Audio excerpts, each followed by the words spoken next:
Hello everyone, here I am in my truck heading out of my neighborhood. A few minutes ago I was driving into my neighborhood and noticed something that I thought would make a great episode for Getting Salty with Cilsick. So we're going to do it right now. Now the topic for today is fairy rings. Yes, you heard me correctly, fairy rings. Now I know you're saying, what is a fairy ring? And that is something that we will be discussing here in just a second. And more importantly, I'm going to be showing you what a fairy ring looks like.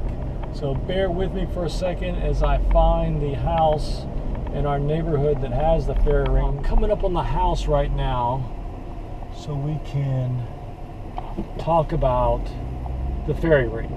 Where did this name come from? Fairy rings? Well, I have no idea. But one guess is maybe that at one point somebody thought that maybe fairies created these rings. And maybe the reason for that is that these rings of mushrooms appear almost overnight. So the fact that all of a sudden there was this nice ring of mushrooms around in somebody's yard, they said, oh, fairies must have done it. All right, let me show you. So first of all, I need to mention that mushrooms are actually the fruiting body of a fungus organism. And underground, there's a whole network of hyphae, little small filaments that release digestive enzymes into the soil and whatever it's growing on that digest organic material, and then they are absorbed. A whole network of these hyphae are called mycelium.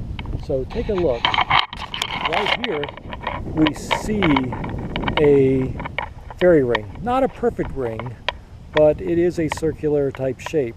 And on the inside of this ring is an organism underground. All right, so now I'm going to give you a little closer look at the mushrooms, or the fruiting body of this fungus organism.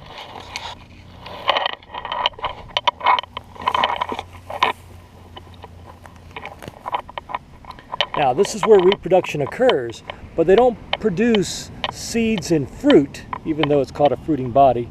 Actually, within these gills right here are where spores form and are released, and that's where the next generation comes from.